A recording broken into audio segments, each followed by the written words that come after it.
नमस्कार दोस्तों, मैं हूं हिमांशु शर्मा और स्वागत है आप सबका मेरे चैनल स्टडी हाइप पर। लास्ट वीडियो में हमने ग्रीक जोग्राफर्स जो कि एंशिएंट क्लासिकल पीरियड के अंदर में आते हैं, ग्रीक जोग्राफर्स के बारे में शुरुआत की थी। तो पार्ट 1 में हमने अरिस्टोटल तक पढ़ लिया था। पार्ट 2 में आज हम अरिस्टोटल के बाद का पढ़ेंगे। तो वीडियो में आगे बढ़ने से पहले अगर आपने अभी तक चैनल को सब्सक्राइब नहीं किया है तो प्लीज़ सब्सक्राइब कर लीजिए, बेल आइकन दबा दीजिए ताकि नए वीडियो की नोटिफिकेशन आपको मिलते रहें और उसके साथ साथ वीडियो को शेयर करना भी मत भूलिएगा।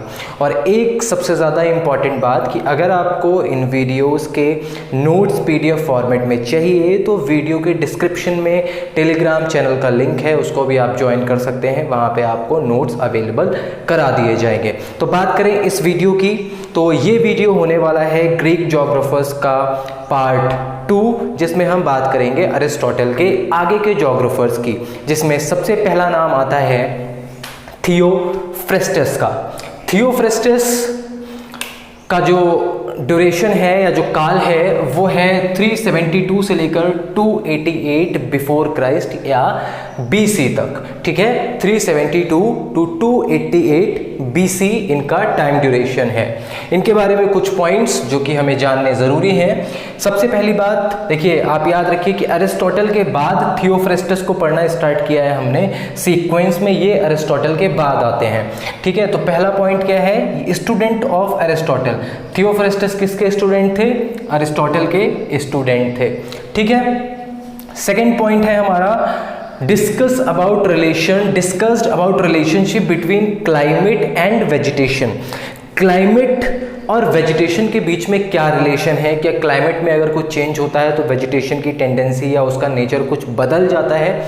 इन सारी चीज़ों के बारे में चिंतन मनन और डिस्क्राइब किया है इन्होंने कि क्लाइमेट का वेजिटेशन या फिर जो वनस्पति है, प्राकृतिक वनस्पति, उसके साथ क्या संबंध है, उन सारी चीज़ों के बारे में इन्होंने चर्चा की है।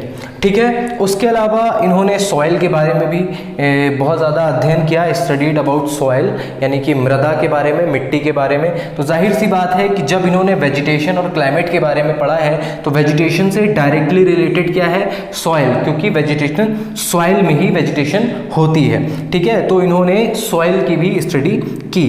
किताब की बात करें, इन्होंने अगर कोई किताब लिखी है तो बुक का नाम है हिस्ट्री ऑफ प्लांट्स। ठीक है, यानी कि पादपों का इतिहास, यानी कि पौधों का इतिहास। हिंदी में पौधों को पादप बोला जाता है।